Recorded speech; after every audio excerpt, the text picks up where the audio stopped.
ଆଜି ମା ଶାରଳାଙ୍କ ପୀଠରେ ଶ୍ରୀମଦ୍ ଭାଗବତ ସପ୍ତାହ ପାରାୟଣ ଓ ପ୍ରବଚନ ଅନୁଷ୍ଠିତ। ଜଗତସିଂହପୁର ଜିଲ୍ଲା ମା ଶାରଳା ଭାଗବତ ପ୍ରସ୍ତର ସମିତି ପକ୍ଷରୁ କରାଯାଇଥିବା ଭାଗବତ ସପ୍ତାହ କଥାମୃତ କାର୍ଯ୍ୟକ୍ରମରେ ଶ୍ରୀ ଜଗନ୍ନାଥ ପାଞ୍ଚ ରାତ୍ର ପ୍ରଚାର ସମିତି ପକ୍ଷରୁ ଯୁଗ୍ମ ସମ୍ପାଦକ ନିରଞ୍ଜନ ଦାସ, ସଂଗଠନ ସମ୍ପାଦକ ଡକ୍ଟର ନାରାୟଣ ମହାପାତ୍ର, ଶ୍ରୀ ଅଧ୍ୟକ୍ଷ ଅକ୍ଷୟ ସାହୁ ଏବଂ ଶ୍ରୀ ତ୍ରିଲୋଚନ ନାୟକ ପ୍ରମୁଖ ଯୋଗ ଦେଇଥିଲେ। ଏଥିରେ ବିଚାରପତି ଶ୍ରୀଯୁକ୍ତ ଆନନ୍ଦ ମୋହନ ବେହେରା ମୁଖ୍ୟ ଅତିଥି ଭାବେ ଯୋଗ ଦେଇଥିଲେ। ସଭାପତି ଶ୍ରୀ ବିଷ୍ଣୁ ସାଇ ଏବଂ ଅନ୍ୟାନ୍ୟ କର୍ମକର୍ତ୍ତାମାନେ ସମସ୍ତଙ୍କୁ ସ୍ୱାଗତ ଜଣାଇଥିଲେ। ବାବା ସତ୍ୟାନନ୍ଦ ଦାସ ମହାରାଜ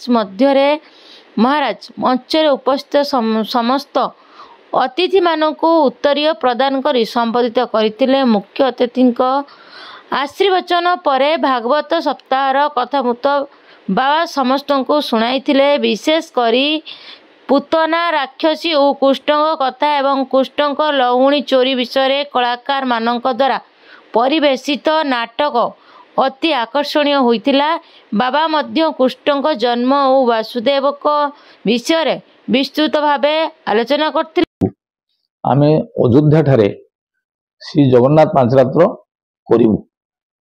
ତେଣୁ ଯେଉଁ ସଭ୍ୟମାନେ ଆମର ଲାଇଫ ମେମ୍ବର ଏବଂ ଅନ୍ୟ ସଭ୍ୟମାନେ, ଅନ୍ୟ ଭକ୍ତମାନେ ଯେଉଁମାନେ ଯିବାକୁ ଅଯୋଧ୍ୟା ଚାହୁଁଛନ୍ତି ଏବଂ ରାମଲାଲଙ୍କ ଦର୍ଶନ ପାଇଁ ମଧ୍ୟ ଗୋଟେ ସୁଯୋଗ ଦେବୁ, ତା ସାଙ୍ଗେ ସାଙ୍ଗେ ପାଞ୍ଚ ରାତ୍ର ଆମେ ସେଠାରେ କରିବୁ। ତେଣୁ ବର୍ତ୍ତମାନ ମୁଁ ସମସ୍ତ ସଭ୍ୟ, ଆମର ଲାଇଫ ମେମ୍ବର ଏବଂ ଅନ୍ୟମାନଙ୍କୁ ଅନୁରୋଧ କରୁଛି, ଯେଉଁମାନେ ଯିବାକୁ ଇଚ୍ଛୁକ ସେମାନେ ସେପ୍ଟେମ୍ବର 2-3 ତାରିଖ ଦିନ ବା ତା ମଧ୍ୟରେ ଜାନୁଆରୀ 4ରୁ 8 ତାରିଖ ଯାଏଁ ହେବ ବୋଲି ସୂଚନା ଦେଇଥିଲେ। ନବବର୍ଷରେ ଏହି କାର୍ଯ୍ୟକ୍ରମ ଭିଡ଼ ହେବା ସମ୍ଭାବନା ବେଶୀ, ତେଣୁ ଯେଉଁମାନେ ଇଚ୍ଛୁକ ଟ୍ରେନ୍ ଟିକେଟ ଶୀଘ୍ର କାଟି ସ୍ଥାନ ସଂରକ୍ଷଣ କରିବାକୁ ଅନୁରୋଧ ମଧ୍ୟ କରିଥିଲେ। କଥାମୃତ କାର୍ଯ୍ୟକ୍ରମ ପରେ ସମସ୍ତେ ମା ଶାରଳାଙ୍କ ପୀଠରେ ମିଳିମିଶି ପ୍ରସାଦ ସେବନ କରିଥିଲେ। ସେପ୍ଟେମ୍ବର 3 ତାରିଖ ସୁଦ୍ଧା 3 ତାରିଖ ଦିନ ସେମାନଙ୍କର ନିଜ ନିଜ ସିଟ୍ ସଂରକ୍ଷଣ କରିନିଅନ୍ତୁ। ଜୟ ଜଗନ୍ନାଥ। ଚତୁର୍ଦ୍ଧାମୂର୍ତ୍ତି ଚରଣରେ ପ୍ରଣାମ, ମା ଶାରଳାଙ୍କ ଚରଣରେ ଦଣ୍ଡବତ ପ୍ରଣାମ, ପୂଜ୍ୟ ବାବାଙ୍କ ଚରଣରେ ଦଣ୍ଡବତ ପ୍ରଣାମ, ମଞ୍ଚାସୀନ ସମସ୍ତ ଅତିଥି ବୃନ୍ଦଙ୍କୁ ନମସ୍କାର।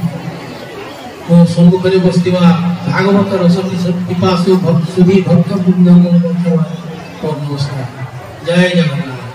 ଏବେ ଆମେ ଅଯୋଧ୍ୟାରେ କରିବାକୁ ଯାଉଛୁ ଜାନୁଆରୀ 4 ତାରିଖରୁ 8 ତାରିଖ ପର୍ଯ୍ୟନ୍ତ। ତେଣୁ ଯେଉଁମାନେ ଯିବା ଲାଗି ଇଚ୍ଛୁକ ସେମାନେ 4 ତାରିଖରୁ ଟିକଟ କରିବେ, 3 ଜାନୁଆରୀ ଟିକଟ କରିବେ। ସେ ଏଠି ତ ଡାଇରେକ୍ଟ ଟ୍ରେନ୍ ନାହିଁ, ଏଠୁ ଯିବେ ଦୀନ ଦୟାଲ ଉପାଧ୍ୟାୟ ଷ୍ଟେସନ, ଯୋଉଟାକି ଆଗ ଗୋବଲସରାଇ ଥିଲା। ଭୁବନେଶ୍ୱରରୁ ଦୀନ ଦୟାଲ ଉପାଧ୍ୟାୟ ଷ୍ଟେସନ, ସେଠୁ ପୁଣି ଅଯୋଧ୍ୟା ଟ୍ରେନ୍ ଚେଞ୍ଜ କରିକି ଯିବାକୁ ପଡ଼ିବ। କିମ୍ବା ଆପଣ ଏଠୁ ହାୱଡ଼ା ଯିବେ, ହାୱଡ଼ାରୁ ଡାଇରେକ୍ଟ ଟ୍ରେନ୍ ଅଛି ଅଯୋଧ୍ୟା। এই 2 ରାସ୍ତାରେ ଆପଣ ଯାଇପାରିବେ। ସେଠି ଆମେ ରହିବା ଖାଇବା ବ୍ୟବସ୍ଥା ଆମେ କରିବୁ। ଆପଣ ଯିବା ଆସିବା ଖର୍ଚ୍ଚ ଆପଣ ନିଜେ ବହନ କରିବେ। ତେଣୁ ଯେଉଁମାନେ ଇଚ୍ଛୁକ ସେମାନେ ଦୟାକରି ସେପ୍ଟେମ୍ବର 2 କିମ୍ବା 3 ତାରିଖରେ ବୁକିଂ ଆରମ୍ଭ ହେବ ଟ୍ରେନ୍ରେ ଟିକଟ। ତେଣୁ ଭିଡ଼ କିମ୍ବା ଶେଷ ମୁହୂର୍ତ୍ତରେ ସିଟ୍ ନ ମିଳିବା ଏସବୁ ଦୃଷ୍ଟିରୁ ଆପଣମାନେ ବୁକିଂ ଓପନ ହଉ ଆପଣ ମାନେ ସମସ୍ତେ ଟିକଟ କରନ୍ତୁ। ଆମେ ସେଠିକୁ ଯିବୁ, ଏବେ ଯାଇକି ବୁଝାବୁଝି କରିକି ଆସିବୁ, ସ୍ଥାନ ରହିବା ଖାଇବା ଏସବୁ ବ୍ୟବସ୍ଥା ଆମେ ବୁଝିକିରି ଆସିବୁ। ଆସିଲା ପରେ କେତେ ଖର୍ଚ୍ଚ ହବ ଆମେ ସେଟା ପରେ ଜଣାଇବୁ। ଧନ୍ୟବାଦ। ନାରାୟଣ ମହାପାତ୍ର, ସଂଗଠନ ସମ୍ପାଦକ ଶ୍ରୀ ଜଗନ୍ନାଥ ପାଞ୍ଚ ରାତ୍ର ପ୍ରଚାର ସମିତି। ଆଜି ଆମେ ବାବାଙ୍କର ଶେଷ ଦିନରେ ଭାଗବତ ସପ୍ତାହର ଶେଷ ଦିନରେ ଆମେ ଯୋଗ ଦେଇଥିଲୁ। ଆମର ଉଦ୍ଦେଶ୍ୟ ଥିଲା ଯେ ସାରା ଓଡ଼ିଶା ତଥା ଭାରତରେ କେମିତି ପାଞ୍ଚ ରାତ୍ର ପ୍ରଚାର ପ୍ରସାର କରିବା। ତେଣୁ ଆଗାମୀ ଯୋଜନା ଯେଉଁ ଅଯୋଧ୍ୟା 3 ତାରିଖ ଆମେ ଯିବା ପାଇଁ ସ୍ଥିର କରିଛୁ। ତେଣୁ ସେଇ ଯେଉଁ ଅଯୋଧ୍ୟା ଯିବା ପାଇଁ ଯେଉଁମାନେ ଚାହୁଁଛନ୍ତି ଶୀଘ୍ର टिकेट काटी स्थान संरक्षण करंतु आम गोटे टीम अयोध्या जीव से जो रहा खाଇବା व्यवस्था कलापर जनइबे तेणु सेप्टेम्बर 2 कि 3 रे टिकेट बुकिंग आरंभ हम आप दी प्रकार जापर गोटे भुवनेश्वर दीनदयाल माने मोगल सराई जोटा कहते जा पहुंचे प्लस मोगल सराई दून एक्सप्रेस रे अयोध्या जापर आ गोटे बाट हूँ भुवनेश्वर हावड़ा जी हावड़ा रू अयोध्या जापर तेणु जिते शीघ्र जेहेतु नुआ वर्ष जनवरी 3 तारीख नुआ वर्ष तेणु आपण अनुरोध करूँ जिते शीघ्र तारे थर्ड एसी टिकेट समस्त खोजे तेणु थर्ड एसी टिकेट आपण मैंने काटिक संरक्षण